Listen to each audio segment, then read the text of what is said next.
Hi everyone, I'm Raven here to summarize our live broadcast on Are Your Thoughts Stressing You Out? So it was a fun broadcast today and I had more viewers, which was great. Found out that my phone was opposite way and then had to change it. So I'm sure that you will see that if you watch the replay. But the point is that we talked about how stress can make you make worse decisions in every area of your life, and how some techniques can be applied to remove the stressful thought from affecting your body, or try and move yourself into a less stressed zone with putting a different thought next to it so that it counterbalances this becoming a big string of stressful thoughts. So you'll find a little bit like Alice in Wonderland. If you have a stressful thought, you'll start going towards it and then fall down the rabbit hole into very physical stress. Now, what we can do is say, here's the stressful thing, and put in a supportive thought next to it that is close to the thought. So I am stressed about this thing because I feel like I need to control it. You can put in a more supportive thought. For example, I don't need to control what I can't control. Or I don't need to have control of that thing. And even if you feel like you do need to have control of this thing, if you are stressed out and trying to come up with this supportive thought, it will be really hard. So what you need to do, which we talked about in the video, is go away, do something less stressful. Cooking, reading a book, doing whatever it is that is not stressful to you.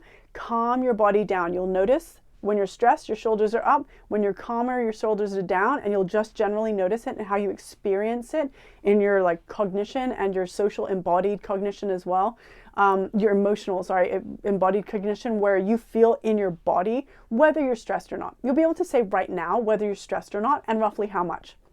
So you need your shoulders to be non-stressed position, not like, oh, working on something and your shoulders are up here.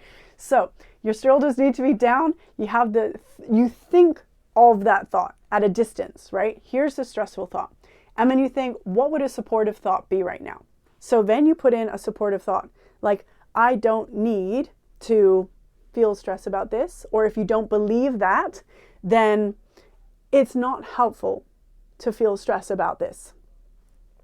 Something that you can actually believe, because otherwise your brain and your belief will start struggling. You'll have cognitive dissonance, which is that ping pong game that we talk about in the live broadcast, and you'll have extra stress because you are trying to think something you don't believe. So here's a stressful thing. Here's a thought that is close enough that I can believe it, that is more helpful. Like in the broadcast, I give the example, I'm terrified about getting the plague. And then we could use a thought that's, I've forgotten what I said in the broadcast, but it's something along the lines of, like, I don't need to feel as stressed about this. Or I don't want to feel this stressed about this. Or I don't have to feel this stressed about this, given the fact that, I have all my shots and everything like that. Or it's not helpful to feel stressed about this. So right now when I'm thinking about it, I can think, oh, I'm terrified of getting the plague. It's not helpful to feel stressed about this. And just that thought can help to stop this from spiraling into that rabbit hole.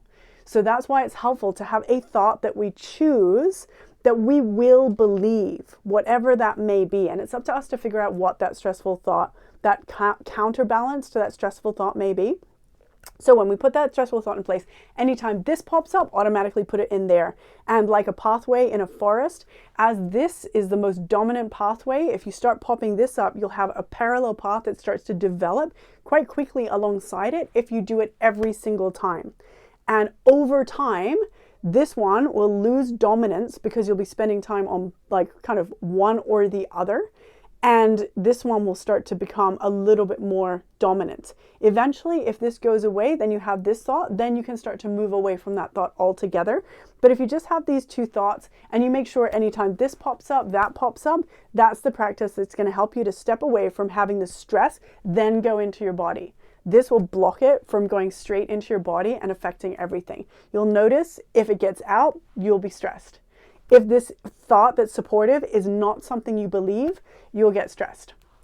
Choose this thought really carefully and really ask yourself, what is helpful for you to say to yourself that you will believe? Like, I'm terrified of getting, the plague.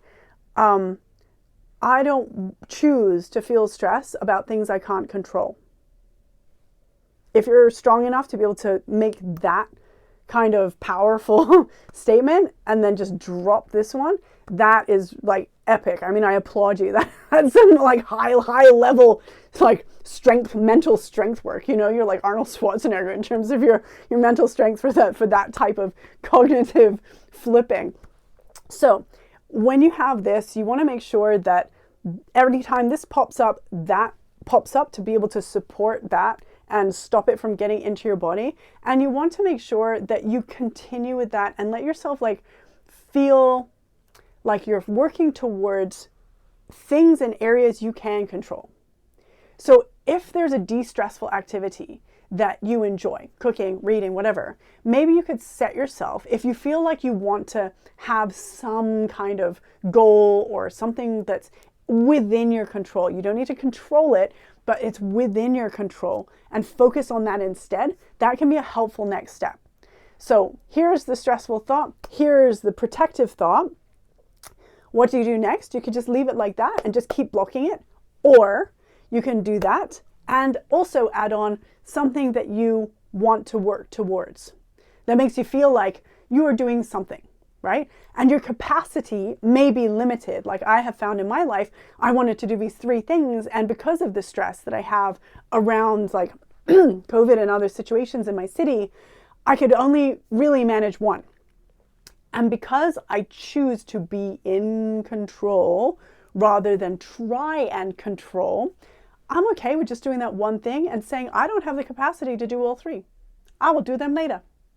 That is totally okay. And that is more in control and front brain decision oriented than it is limbic child stress brain, I need to control.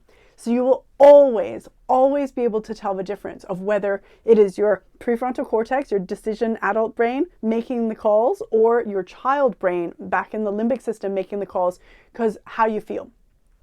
Do you feel strong? Do you feel freaking out?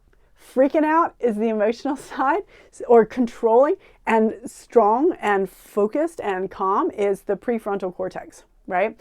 And the thing is that they'll really, like, one will flip into the other. So if you're really stressed out, you'll flip immediately into your limbic brain and make decisions from there, which is not necessarily what you want to be doing, because they're usually really emotional decisions that are not long-term based.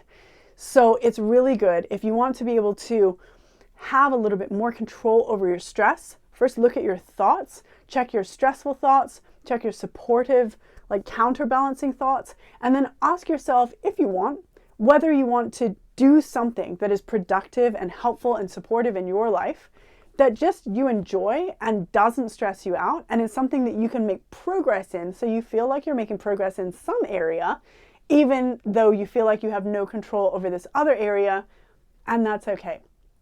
You could also try using the thought, I don't have control over this, and that's okay. Though that's kind of tough, because for a lot of us who want to be in control, it's not okay. So we need to choose really carefully a thought that will be helpful to us. Even if it's like, I need to make different decisions about the stress in my life, or whatever it may be that will work for us and be helpful for us. I'm trying to think of all these examples and I'm not really succeeding or doing it super well. So please work on this on your own and try and think of what it is that will make you feel good, but also block that thought. So it just needs to feel more comforting, and you'll notice whether it works or not because of how you feel. So really gauge on your body, gauge on the stress, and ask yourself, it's all right, and ask yourself, is this a thought that is supporting me right now? If not, do I want to keep it? And if you don't want to keep it, follow the steps that we've outlined in this video, and I hope that that's been helpful. I'll be back for more live broadcasts, and I hope to see you there. Thank you so much for joining. I'm Raven, founder of MoneyMind.global, a financial literacy social enterprise, which is designed to help you feel more confident, less stressed, and empowered about your money life and the rest of your life too. I'll see you another time. Thanks for joining. Leave a comment or let us know your thoughts about all of these topics and any suggestions that you have for the supportive thoughts that might work for you or for others.